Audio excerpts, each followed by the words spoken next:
Oh, thank you. That's the spirit. That's a Friday afternoon spirit. Well done.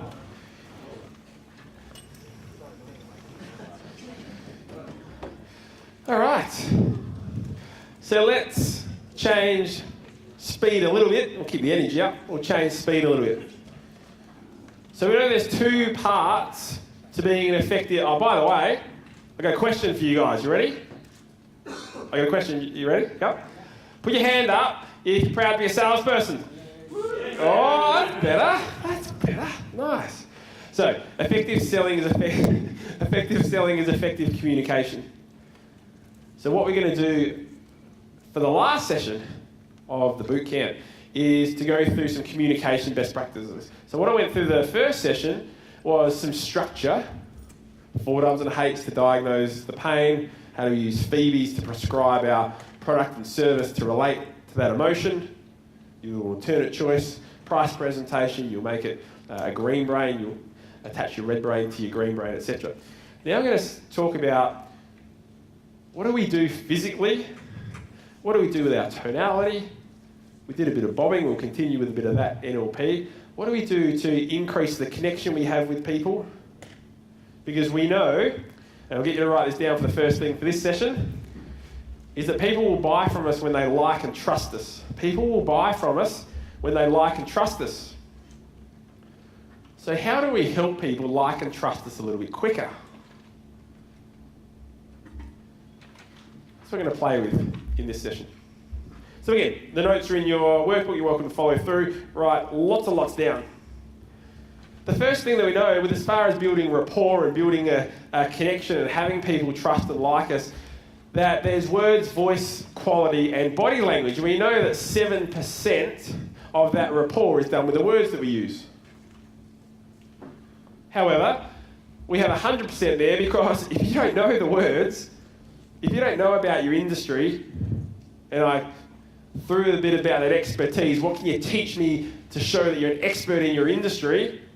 Then if you don't know what you're talking about, well, guess what? It doesn't matter what the words are. People aren't going to like and trust you anyway. But let's assume you do know the industry, which I know you do. Then the words that we use is 7% of that rapport and that ability to create a connection. 38% is our voice quality. Now, you'll learn, and many of you know already, that it's not necessarily just about the way that we naturally communicate. It's about the customer, isn't it? Or about the potential customer. So we need a bit of that mindset flip, which I'll help you take through. And 55% of your connection is body language. So I'm going to start with something that isn't particularly politically correct. I'm sorry. Political correctness says that don't judge me by the way I look. Is that fair to say? And I totally get it. What's inside is far more important than the outside. But we also know that for a prospect coming through to your business, it takes 2 to 5 seconds to make a first impression, doesn't it? 2 to 5 seconds to make a first impression. And that impression is lasting. Okay, we can have an effect on it, but we all know that that impression is lasting. So in most cases, your businesses are different, but in most cases, if you're a face-to-face business, then that first 2 to 5 seconds, we have 5 senses to determine if we're comfortable, if we're safe, if we feel that we like and trust this person, don't we? What are those 5 senses? What's one? The sense of sight, the sense of feel, the sense of smell, the sense of touch, and the sense of taste. So let's say, whatever, I'm a retailer and I'm selling shoes. And someone walks into my shoe store. They walk down the mall, they turn right into my shoe store, and I'm at the counter at the back. The first 2 to 5 seconds, hopefully they can't smell me. They haven't tasted me. They haven't heard me. They can't touch me. So as human beings, what do we have? What do we have? The only sense that we have to determine in many sales cases and first impression cases is the way that we look, right? So I'm not here to say everything, and the way we look isn't how good looking or sexy we are, it's just the way how we position ourselves, rather how we hold ourselves, the confidence. But in many cases, the only thing us as humans have is the first impression subconsciously comes from the way that we look at each other. Don't judge me. The human brain is designed to judge. That's what it does. So we all do it, whether we're conscious about it or not. We see someone and we judge, am I safe? If you're on a Friday night walking down the streets of streets of Sydney tonight, and someone comes towards you that you think, oh, they don't feel particularly safe, you cross the road, don't you? Now, we can have a conversation with that person and realise they're a good person, no problem, but your instincts take over. All you've got to judge on is the way they look, and that creates a decision. So how do we use that in business? Well, it's a good philosophy to say we're always on show. We're always on show. It's a good philosophy for life, I reckon, but it's certainly a good philosophy for business. How do our uniforms look? Are we looking sharp? Do we look like we're confident and portraying ourselves as an expert?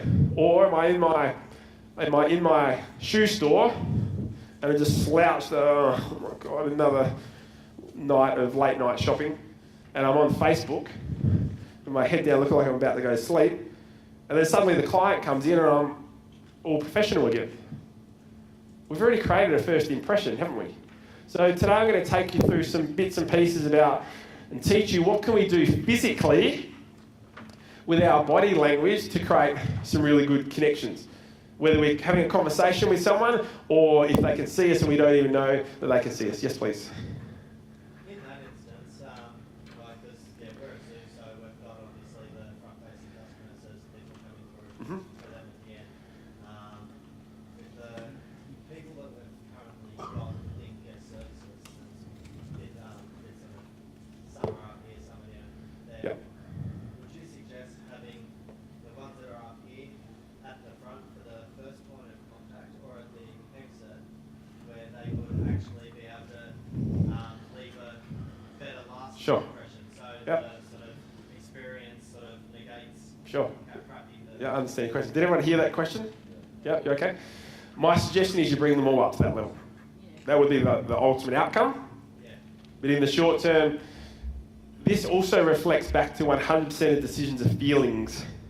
So you've got to be thinking of what is the feeling as my guests walk into my zoo, is that correct? Yeah. And what is the feeling that they're leaving with as they walk out of my zoo? What is that feeling? Businesses generally are very good when people walk in, so they go, oh, I can get a sale here, and they're very bad when people walk out. But we need both. So does that help with your question? So ideally you train them all to that level, but in the meantime, just use the good ones to create that positive experience, if possible. And the other ones off, sort of and get someone to train them. Yep, as long as they're the right people to do it, get someone to train them to be, maybe show them this recording down the track. It might help. And so this is human beings, but it's also our facilities, isn't it? It's a good example. It's our facilities as well. Let me tell you a bit of a quick story. As I said, as you know, I'm from Adelaide. My wife and kids in Adelaide. Kirsty, my wife, when we were not married yet, we lived in Sin, and we were renting a house. And we're about to get married, and we went shopping. We wanted to buy our own house, right? We'd lived in this house. We'd rented in this house for 6 years. And the landlord said, oh, by the way, Darren and Kirsty, when you move out, we're actually going to sell the house anyway. Because we were going every weekend trying to find the house, going to open inspections. You guys know how it works. And we weren't that particularly wanting anything fancy. It was going to be our first house, but we couldn't really find anything that we wanted. And as I said, the landlord said, listen, we're going to sell the property when you move out anyway, so if you want to buy it, you're welcome to take a look at it. So this is a house that we were living in for 6 years. It had our furniture and it had our clothes in it. And we said, okay, let's do it. And Kirsty and I walked out to our curb. Do you call them curbs in Sydney? They don't in Melbourne. To our curb. And we walked across our front lawn. We walked through our house, went into every room as if it was an open inspection. Which is weird, like it was our house, had our stuff in it. But we walked through it. And we actually thought, gee, we could clean that up a bit. There's people living here at grotty. But we ended up buying it. We ended up buying it. And that was in 98. My kids are coming home from school. That's where they go today. We still live there. So we walk through this house as if it was someone else's. And this is a great advice for your business. If you have a bricks and mortar business, you have something with an office or that your customers come into, and we do a bit of work in the fitness industry, or quite a bit of work in the fitness industry, and we do this with our clients. We say, all right, the members are out, let's walk from the front to the back as if we were seeing it for the first time, because we all get sign blind, don't we? We all get blind to the bits and pieces that are in our business. So where is it that there was a sign and now there's just a blue tack mark? Where is it that just a little coat of paint could just fix up a little bit of your business? Where is a sign that's out of date? All those little bits and pieces. So we talk about it physically, right? But we also talk about your physical surroundings. You walk into that office, let's say, every day, you just get to work. But let's walk in there as a potential client and see what they see and what is putting them off from those first impressions. You might be really professional, but is the environment creating that professional feel as well? So let's talk about rapport. You guys all know rapport and mutual commonality, I'm sure. What's your definition of rapport? How do we create rapport? What does it mean? What do we think? Go. Communication. Okay, getting someone comfortable? Communication? Okay.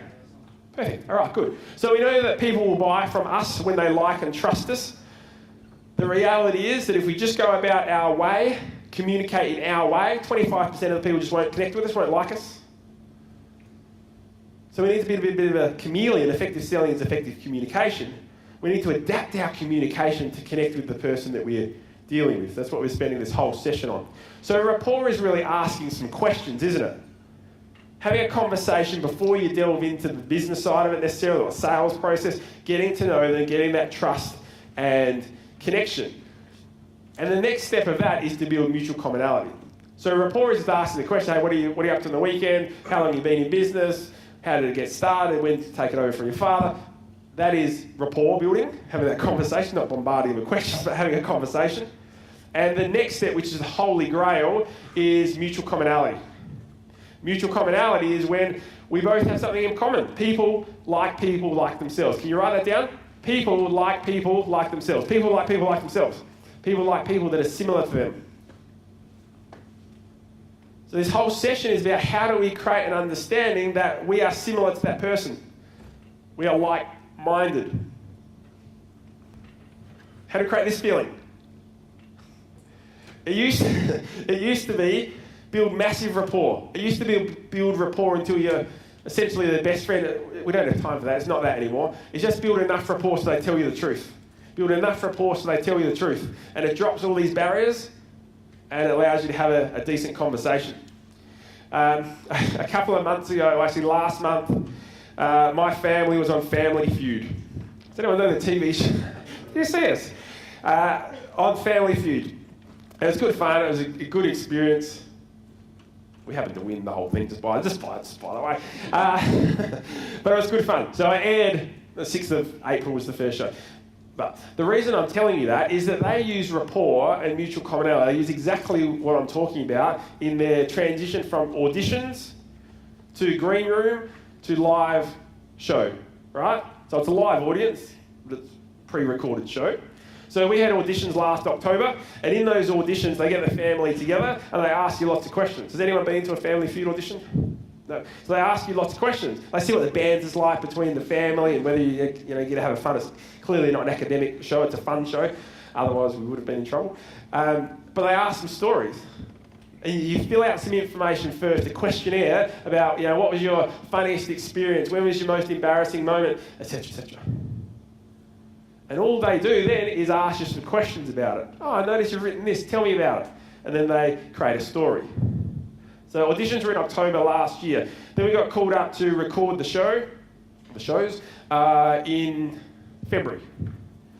And what happened, all the families that they shoot for 2 days, all the families that come together go into the green room in Channel 10 here in Sydney, and it was all anxious. No one knew what was going to happen that day. Everyone was going, I'm going to be on TV, it's a live studio audience. Everyone was a bit anxious. No one was talking to the other families. It was like, I'm not talking to my competition. So when we first walked in, it was really awkward. But then what happened, one of the staff members, and this is obviously something they do every time, they said, all right, we're going to pick a family at a time, we're going to get you to come over to talk to me, we're going to have a conversation. So we went and sat down, it was our turn to be called over, and they had their notes from the audition. And they said, Darren, I noticed that you said that one of the things, one of your frustrations is words that don't mean anything. Let's talk about that. And we had a conversation about yeah, nahs, and to be honest, and all these words that don't really mean anything. And then the person holding that conversation put their own communication. They built mutual commonality. I said, oh, I'm also frustrated by this. And then the laughter was up and everyone's having a good time. Then the next family went and did it. And after that, the connection between everyone was awesome. Everyone was laughing and joking and sharing each other's stories. So it went from this environment that was awkward to this real great connection. And then we went up to shoot live on the show. And they took all those stories. They gave it to the host, Grant Denyer, and guess what he did? Hey Darren, nice to meet you. Hey, I believe you have some frustrations about words. Let's talk about that. And we have a bit of banter and it's a bit silly and whatever. But all of that is exactly what we need to do in business, or when we meet human beings for the first time and we want to connect with them, whether it's outside of business, is we've got to find something in common, people like themselves. So let's put a little process together of how we do that. It's not that we're too cool for school. We need to be able to have a conversation to create that. So let's talk about how we do it. The first thing we're going to do is to talk about body language. Put your hand up if you have an understanding of body language. What's good body language? What's bad body language? A few body language people? Maybe? So what are your thoughts? What are your thoughts on what is good body language or what is bad body language? What's good body language? Okay, palms up for a start is good, isn't it? Well done. Open stance, head up, smiling, eye contact. What's bad body language? Turning away, arms crossed, unless you're cold. Yep. Can I borrow you for 2 secs? You don't have to sing and dance. Come up here so the cameras can see you. What's your name? Simon. Darren. Nice to meet you. So let's assume I was in business and Simon is my potential client. It's a face-to-face meeting, right? And Simon could be sitting down, standing up as I go and meet him, and Simon's got his arms crossed. Give me a bit of arms crossed action, Simon. Traditional body language would say the worst thing for me to do if I was the one in business trying to have a positive influence, traditional body language would say the worst thing for me to do would be to present like this. Because traditional body language is saying, Darren's not into this, he's bored, he's not very excited about this process, bubble. So, I absolutely understand and support traditional body language. However, the first thing we do when we meet someone for the first time is throw that completely on its head. Because people like themselves. So someone mentioned mirror and matching before. Everything I'm about to talk about in this session is about mirror and matching. So we've got to throw traditional body language out the window for a short period of time. So Simon, give me some arms crossed again. Traditional body language says don't cross your arms. I say just match for a short period of time. So I might meet Simon, we might shake hands, we might not. It's a whole different conversation with mirror and matching. Let's assume we don't. Then I need to have a conversation with Simon, which is something similar. Now, if that's too much for me in the suit, it could be something like this. Conversation, oh, so what brings you in today? Conversation. It's subconscious, but subconsciously he'll think, hey, this is going all right. This guy's similar to me. It's not going to feel awkward.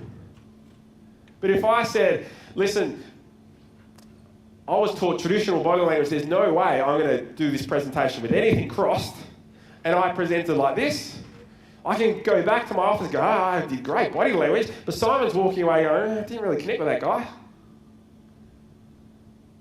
So the first thing I want you to do is to mirror and match. Now, by the way, we could do a whole day training on handshakes. Give me a handshake. So we mirror and match handshakes. So, most of us were taught, especially if you're a bloke, most of us were taught, give a strong handshake. Darren, give a strong handshake. And if the other person gives a floppy fish, everyone knows what we mean by a floppy fish here. If someone gives me a floppy fish, then I go, no, I'm going to give you a strong handshake because I'm a man. My dad taught me to do a strong handshake. But guess what Simon's thinking? Subconsciously, that was different. So guess what? If Simon gives me a floppy fish handshake, guess what I'm going to do back? Floppy fish handshake. Doesn't feel very good to me because I would prefer a stronger one, but it's everything. Please write this down. Everything is about the customer. Everything we communicate is about the customer. It's all about, we know that Green Brain is 100% of decisions. It's about how the customer feels, how Simon feels in this interaction. So, give me some arms cross action again, Simon. So if I met Simon, we won't worry about the handshake stuff, then I'd have a chat with Simon and we'd have a conversation and I'd have my arms crossed a little bit. And what I'm doing is using my peripheral vision, whether we do, I give him good eye contact, but I don't give him strong eye contact, I give him a broad eye contact, use my peripheral vision, and I happened to give you eye contact, but I happened to put my feet in pretty much the same spot as you. I happened to put my hips in about the same spot as you, and I happened to put my shoulders in about the same spot as you. Similar angles, that's mirror and matching.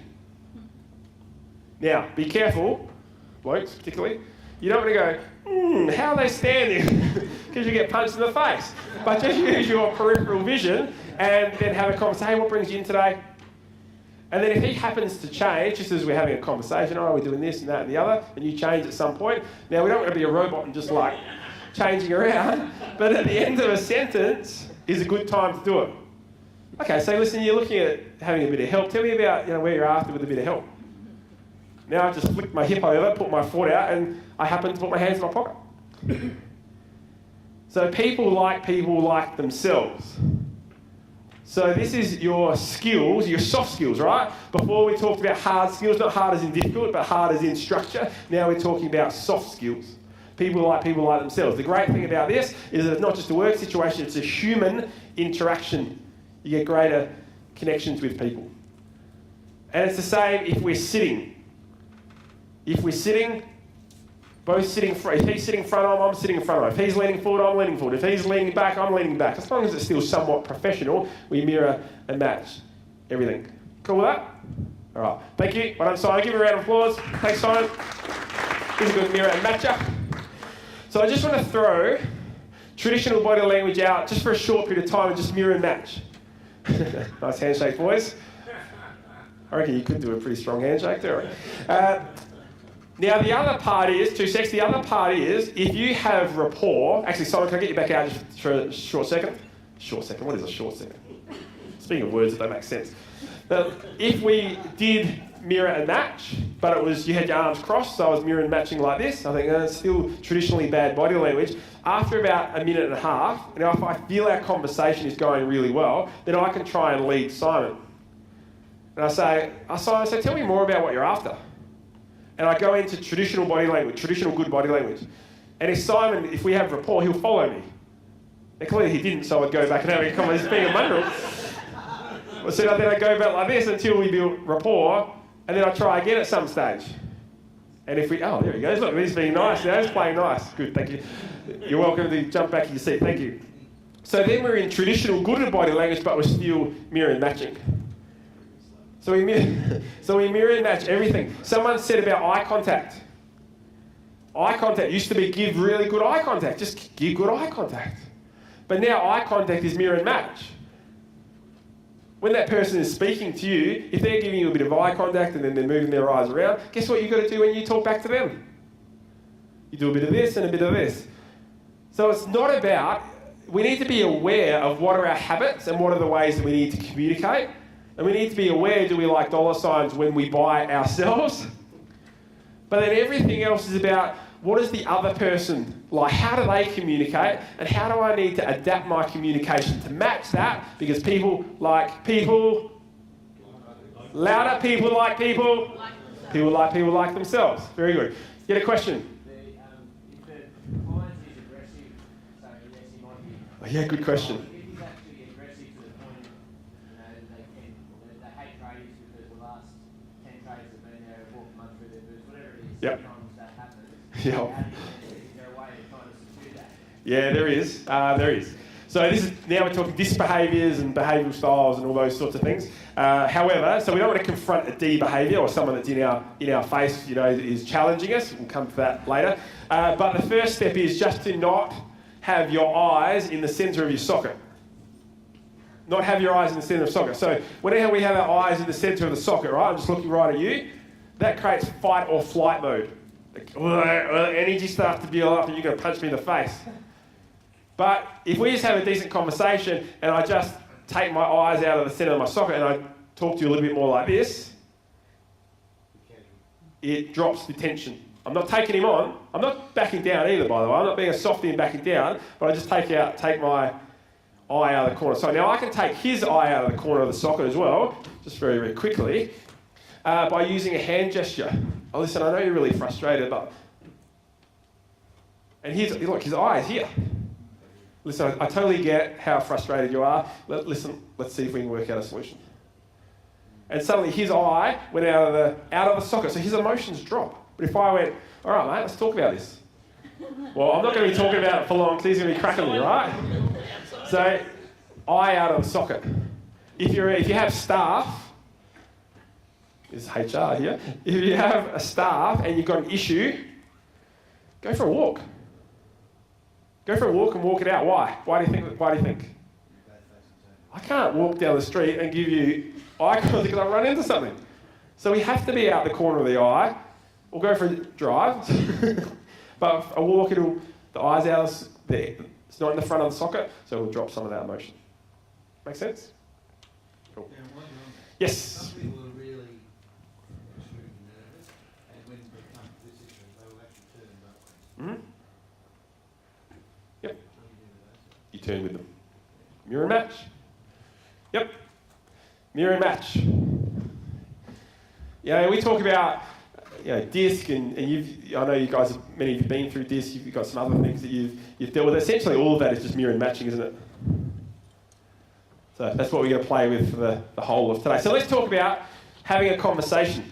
It's interesting that I teach adults how to have a conversation, because we should know, but with the electronic age, my kids are 14 and 11, they've got their heads in a computer all the time. It's less and less taught, isn't it? It's less and less taught, human communication in schools and that sort of thing. So let me give you a real simple way. Has anyone had a conversation which has been a bit awkward? The conversation didn't flow, you didn't quite feel comfortable with it? Anyone had that sort of conversation? Yeah, all of you? Okay. So here's a way to fix it. A little process called ALF. And it's to ask a question, listen to the answer, and formulate your next question. Ask a question. As they answer, you're listening to that answer, but you're ready. You're formulating your next question. Where's it going to go? So then there's not those awkward pauses. So when you first meet someone in your business environment, when you just first meet them, what's a simple question you could ask to start a conversation, to start rapport? What's a simple question? What's your name? Okay, good. Yeah, could be. Could be. How's your day been? What else? What do you do? Yeah, could be. Yeah. Okay, could be about the weather. Then you listen to the answer. Now the awkwardness comes from when you've got nothing to follow that on with. Oh, how's your day been? Yeah, pretty good. Right. So we need to formulate a question and then ask it, and that continues that flow going. Ask a question, listen to the answer, formulate your next question. I'm going to get you guys to do it. So if you can if we can get DJ Steve almost ready, that'd be awesome. I'll get you guys to stand up. Don't worry, we're not going to do push-ups or massages or anything like that. What I want you to think about, I want you to have in your head something you're excited about. Doesn't have to be about business, there's something in your weekend, your holidays coming up, whatever. Something you're excited about. And you're going to work in pairs. One of your pairs is person A. Put your hand up if you're person A in your pair. Half the room should have a hand up. Person A's are going to ask a question. And they're going to start that question with, hey, tell me something you're excited about. And person B, you're going to tell them. Now, person A, your job is to continue that conversation. Ask a question, listen to the answer, formulate your next question, then ask it so that you hold a conversation without too many deathly pauses. Everyone know what we're doing?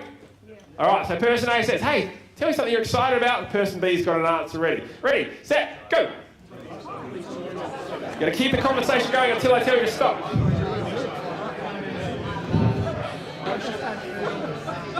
Okay, stop. Okay, stop there. Good work. Stop there.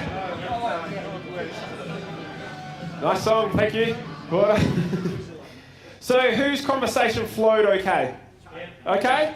All right, let's reverse it. Now person B says, hey, person A, what are you excited about? We go to person B. It's your responsibility to keep that conversation going without any deathly pauses. Ready, set, go.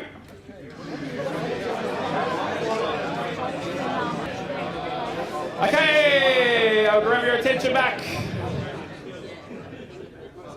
We're going to do it again.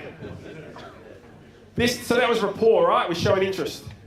Now, it's not an interrogation. It's not a question every 2 seconds. It's a conversation. But now what we're going to do is to build mutual commonality. So mutual commonality is where you put your own experiences back into it. I also such and such, and you have a conversation about it. So it's not, I'm excited because I'm going on a holiday to such and such. Oh, really fantastic. Tell me about the conversation. Well, listen, I'm actually going on holidays at the end of June as well. Whereabouts are you going? Oh, this is where I'm going. And we have a conversation about it. The conversation. Mutual commonality isn't, oh, you're going on holidays. I'm going on holidays too. That's not mutual commonality. That's the start of mutual commonality. So then the conversation keeps going. People like themselves. Can't make it up. It's got to be real. So if you don't have something that is in common, if there's just nothing, I'm excited about my ballerina competition on the weekend. Oh, geez, how am I going to do a competition? They say, listen, I know nothing about ballet. Tell me what you really like about it. Oh, I love the team environment. I love working together with my crew. All right. I play this sport. It's got nothing to do with ballet. But we also say, feel the same thing. And we have a conversation about it. Or it can be third party. Oh, listen, I'm excited because I've just moved to Sydney. I've moved from this crazy place called Adelaide to Sydney. And let's say I've never moved a day in my life. How am I going to build mutual commonality? Well, I can use a third party. Well, my brother-in-law actually just moved from here to here. He found this with his removalists. What about you? Conversation. People like themselves, so we need that mutual commonality. So same topic, person A, you're up again. Ask, listen, formulate. This time I'll give you a little bit of extra time. You need to have a conversation about something in common. All right, here we go. Ready, set, go, person A. Okay, stop there. Lovely, stop there. Good work. DJ, you guys are on fire back there, well done. Put your hand up if the conversation flowed well and you had a conversation that had something in common. Put your hand up. Pretty good? What were your conversations about? Can you guys share? Kids soccer. And there was a conversation about kids soccer. Who else had something in common? What was mutual commonality? Yes, please. Beach House Seaside Resort in Queensland, Bali. Whee! How good's that? Oh, you get a holiday together, Mr. Whippy Man, be perfect. Very good. All right, let's flick it around. Person B, you are holding the conversation and then building mutual commonality. Let's go. Ready, set, go!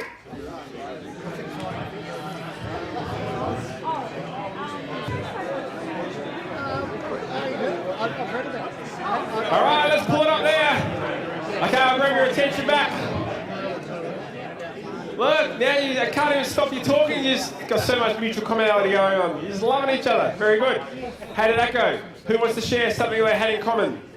What was the conversation about something they had in common? Yes, please. About cans. Cans. It was a cans or cans? Lovely. Okay, good. And there was a conversation about cans? Good. One more. Yes, Tim. We started with a conversation about me taking a bunch of kids to New Zealand to play rugby. Yep. And then went from there to we both skied in Japan. Ooh, nice. Nice. All right, Friday afternoon. You guys up for a challenge? Yeah. You guys up for a challenge? Yeah! All right, same again. I'll just keep you guys together to make it easy. Same again. This time, I want you to mirror and match feet, hips, shoulders. What about stomach? We'll see about that. Not even going to go there. So try and mirror and match. Now the person B in the first one that's not asking the question, just is excited about something. You can change position once in your conversation. Just once, not a million times. You can change position once, and then the person who is asking the questions needs to change at some point as well. So Alf, hold a conversation, build mutual commonality, mirror and match physically. All right, person A, you're in control. Here we go. Ready, set, go. Okay, nice work. There's some good mirror matching going on. All right, let's swap it over. Swap it over. Person B's turn. Ask a question, have a conversation, something in mutual commonality, and mirror and match. All right, person B, ready, set, go. Person B's turn.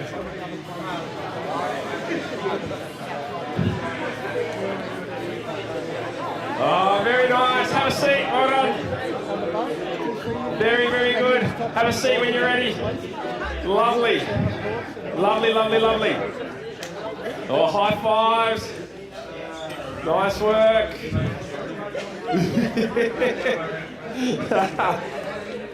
Very good.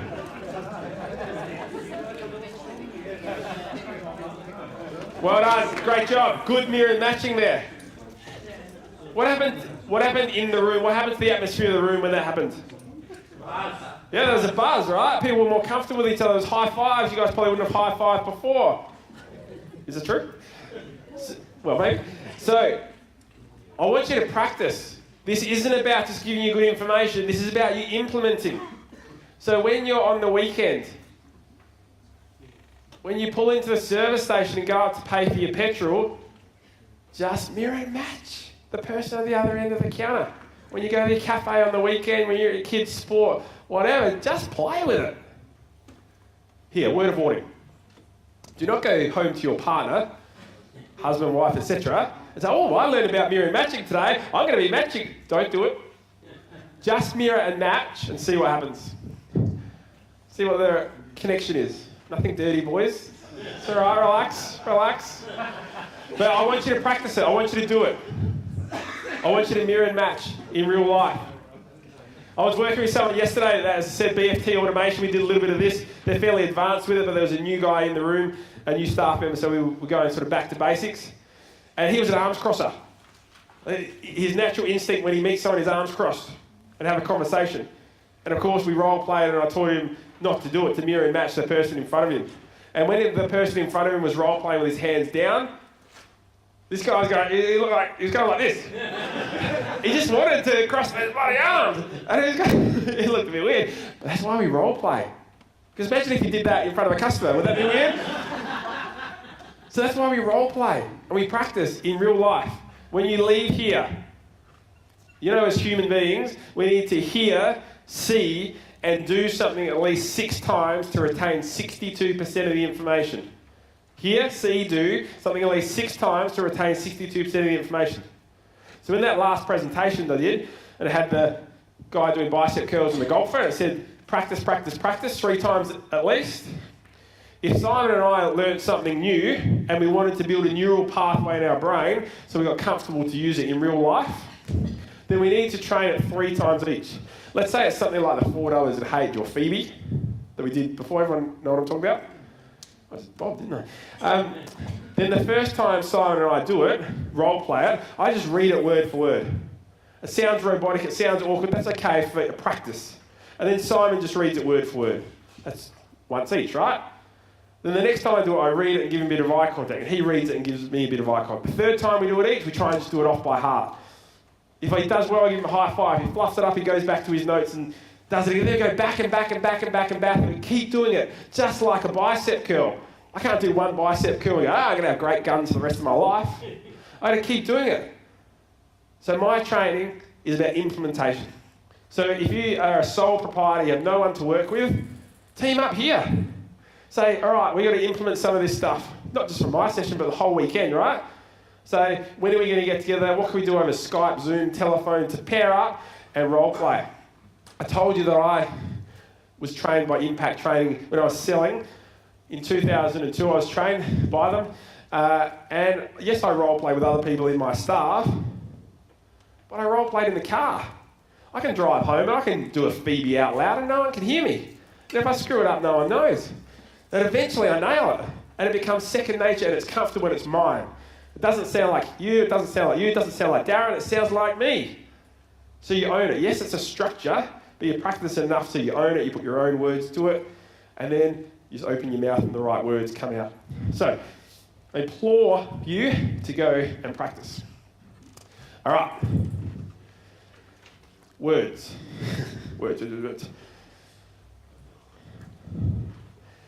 said to you earlier about some frustrating words, some words that annoy me and maybe annoy you, like, yeah, nah, like, what?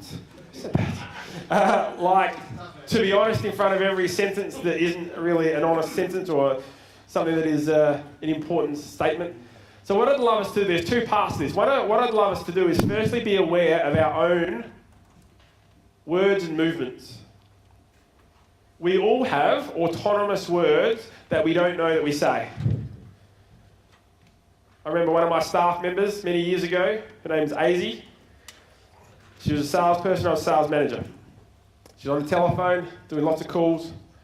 She was really passionate, wanted to learn. And she was using the word or, after almost every sentence. Now, you know, from an effective communication perspective, sometimes we do alternate choice, we put or at the end of it, that's fine. But she was doing it at the end of every sentence. And she was someone that wanted to learn all the time. And I said, after she'd done quite a few of these, I said, hey, Azy, how your calls going? There was no one in the room, just the two of us. He said, I'm actually not getting a great response. I said, do you want to talk about it? Yes, please, she said. I said, are you aware that you're saying or at the end of every sentence? She goes, no, don't be silly. I said, Azy, I just listened to your last phone call. It was a 4-minute phone call. You said it 14 times. It blew her away because she had no idea because it's autonomous. The scary part of it is we all have it. I'm sure you'll be able to tell me what mine is because I don't know it because it's autonomous. Often they're pause words between thinking about what am I supposed to say next. So what do we do with Azy? She said, Darren, can you help me with that? I did not even know that. Thank you for pointing it out. Can you help me? So we did some role plays. We started to take it out. And she wanted to learn. She said, Darren, thanks for that. I'm going to make another call. Can you listen in and can you count my ors? I said, yeah, no worries. How cool is that? She really wants to learn. So she made a phone call, real life phone call, not a role play, real life phone call. And it was for over 5 or 6 minutes. And she got off the phone, she hung up, she made an appointment. And she hung up, she was so excited. She said, hey, Darren, how good's that? I said, Azy, how did you go? She said, I think I still had 2 in there, but I was so much better. I said, Azy, you still had 8 in there. She improved, but she wasn't aware of the other 6. And eventually she, majority of the time, took it out. What I'd love you to do, and by the way, I take my own medicine, in the sense I do exactly what I'm telling you to do. I will, when I get this video, look at it back and go, what are my habits? What are the words that I use that don't mean anything? What are the gestures that I make that don't add to my presentation? So I encourage you to record yourself, just verbally on your phones. Record yourself visually. Just present to yourself and see what are your habits, what can you take out to make your communication more valuable. I said to you before, put your hand up if you want to be an effective communicator and or tell a message which has value and or have a positive influence. 100% of you put your hand up. We can have the best sales structure, but if there's a habit that just distracts from that or grinds people, that's going to hurt you. So just watch it.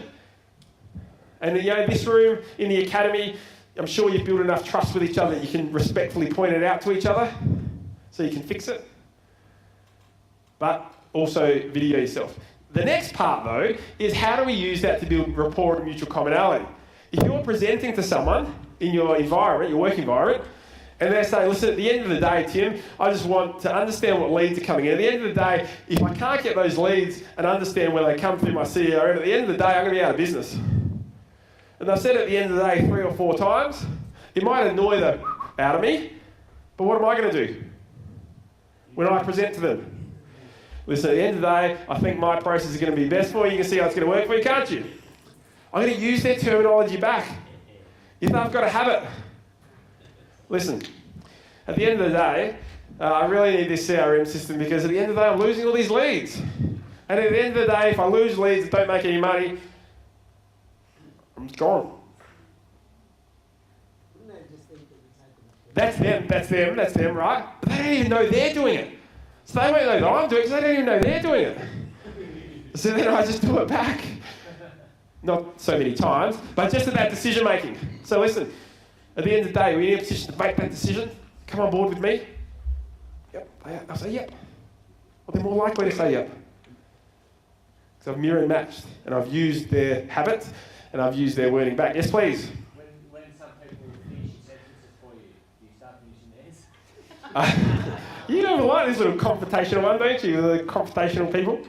No, do not do that. Do not do that. All right, so effective communication is effective selling. So if they have some habits that they use, then fantastic. Simon, I'm going to get you out just to pull your chair out. You're my best friend today for these little examples. Do we have this?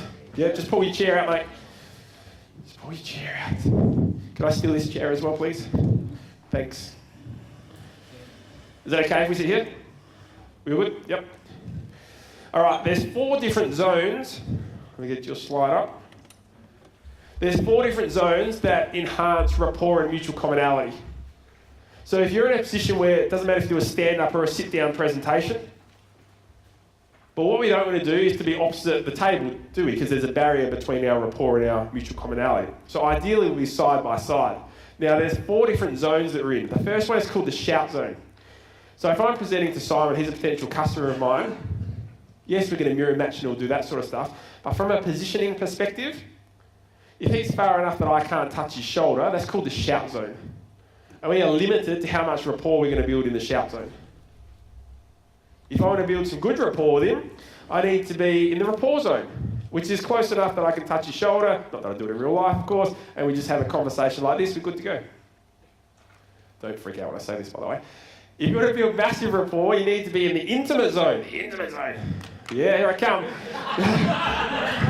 So the intimate zone is if I'm close enough to touch Simon's shoulder with my elbow, this is the intimate zone.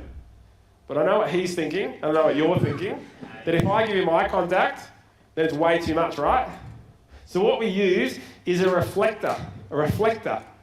It might be a brochure of yours, it might be a needs analysis, it might be an iPad, something, right?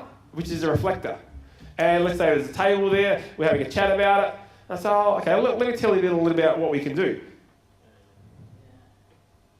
And I move in and refer to the reflector, whether it's a piece of paper, whether it's a computer, whatever it is, right? A brochure, and it's on the table. And now we can be in the intimate zone. I can give him eye contact occasionally for good communication, but he feels more comfortable because it feels like it's the distance of the rapport zone, right? And if we can stay in that position for about 90 seconds, you go in and out of the rapport and intimate, then we build high rapport and mutual commonality. He trusts and likes me more. If he can stay in that intimate zone and not feel uncomfortable, we'll have that connection. Can you build that if there is a desk in between you? No, not as well.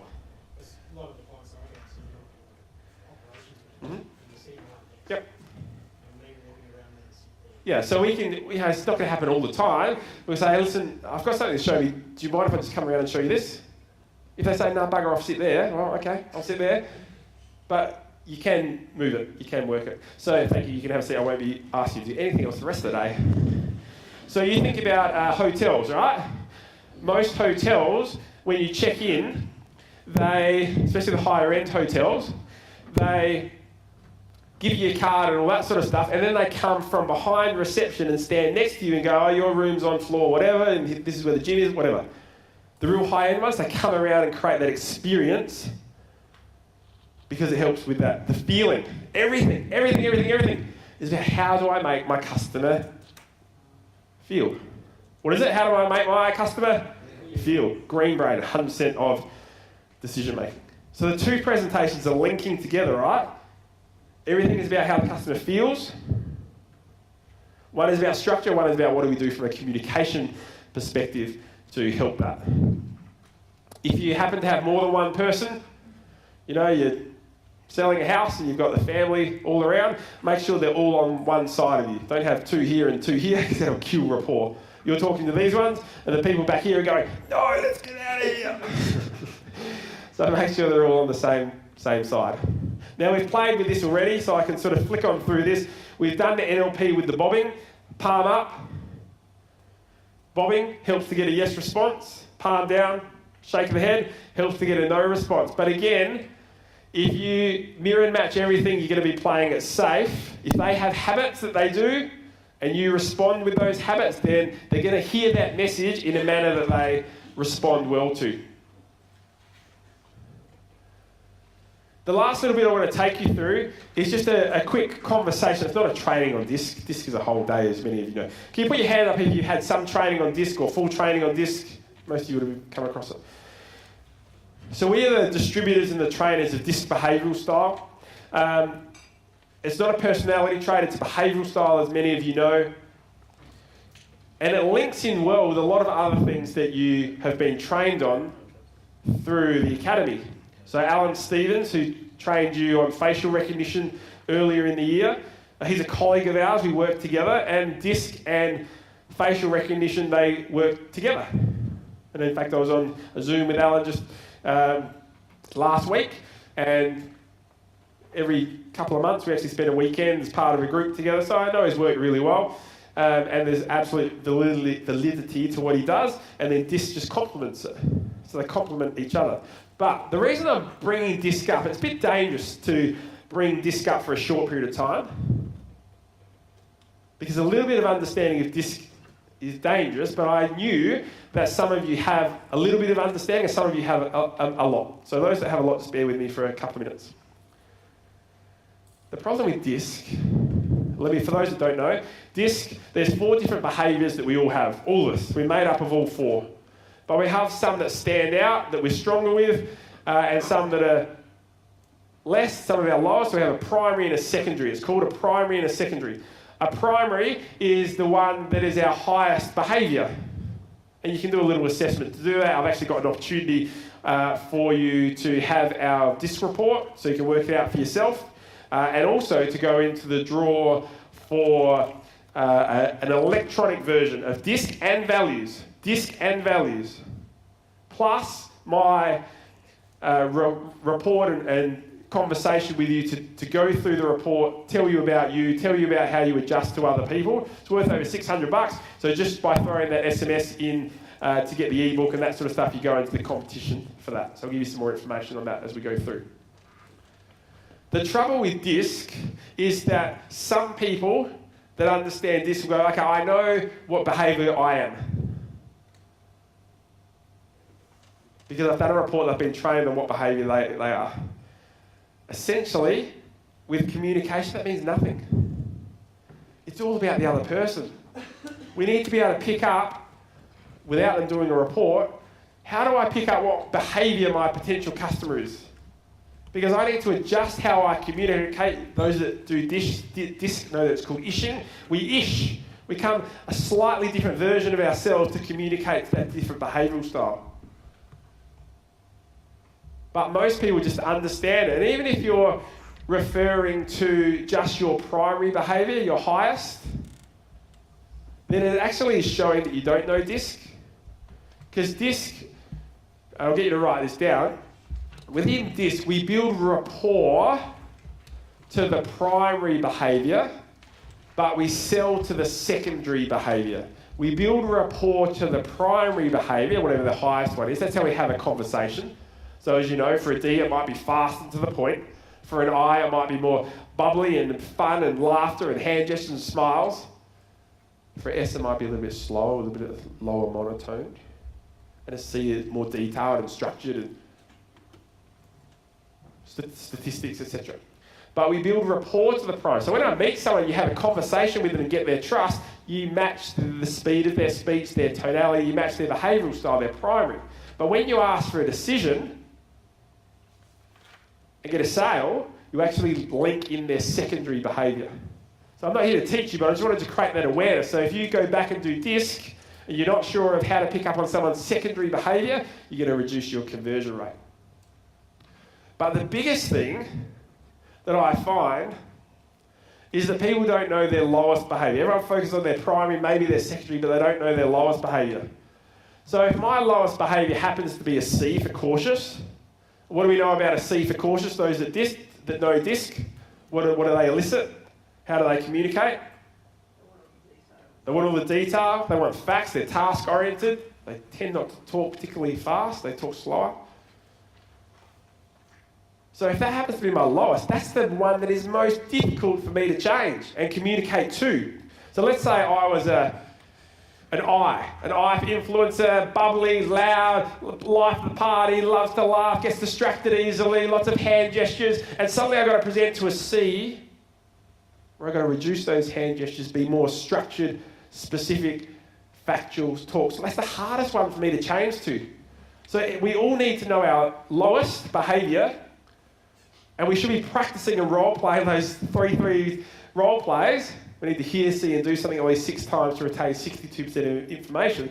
Once we are comfortable with it, then we need to role-play in the lowest behaviour as much as we need to do the rest. So it's just a bit of a word of warning about DISC today, is that if you have done DISC, go back and look at your reports to see what your lowest is.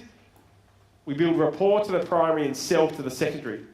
The mistakes I see around people with knowledge about DISC is that even if they know what their own behaviour is, they know how to pick up on the person in front of them. In most cases, they don't change. So they come back from a sales presentation, and I say, I was the sales manager. I go, how'd you go? Oh, yeah, pretty good. What behaviour were they? Oh, they were definitely a DI. Okay. Did you change your behaviour? How did you present? Oh, shit, I forgot about that. So it's worthless, right? Unless we're changing that behaviour to match the person in front of us, that's when we have those strong connections. Largely, you'll take care of it pretty well if you mirror and match anyway. But again, I just wanted to throw it out there to make sure if you do have that knowledge, go back and do it more specifically. The good news is, if you can understand your own behaviour, if you can pick up on the behaviour of your potential customer and adjust your presentation to match that behaviour, you're in the top 3% of communicators in the world. Do you reckon you can have a bit of influence if you're in the top 3% of communicators in the world? Yeah, I reckon too. But you've got to be able to do it. You've got to be able to adjust and to match the person in front. So just knowing it is not enough. We've got to practice it and be able to deliver on it. So, we've done a bit of structure. Phoebe's, red to green, $4 in the H, alternate choice, making sure that green brain is 100% of decision making, that we have a red to green conversation, get a bit of yes momentum going. And then we've helped you with how do you communicate more effectively. So before we wrap up, putting those two together, what I'd love you to do is I'd love you to, we'll come back to this slide in a sec, I'd love you to choose 3 things from my 2 presentations. 3 things that jumped out to you that are the first 3 things you're going to implement. This is in your notes as well. Then I want you to write how you're going to implement. Do you need to talk to someone? Do you need to work with another person within your business? What do you need to do to get that in? And the last thing is give me a time frame. Give yourselves a time frame. When are you going to have that done by? So I'll give you a couple of minutes. You can flick through your notes from those 2 presentations and see what you wrote down. And then I want you to choose the first 3 things that are most important to you to implement straight away, how you're going to do that, and when by. Give you a minute.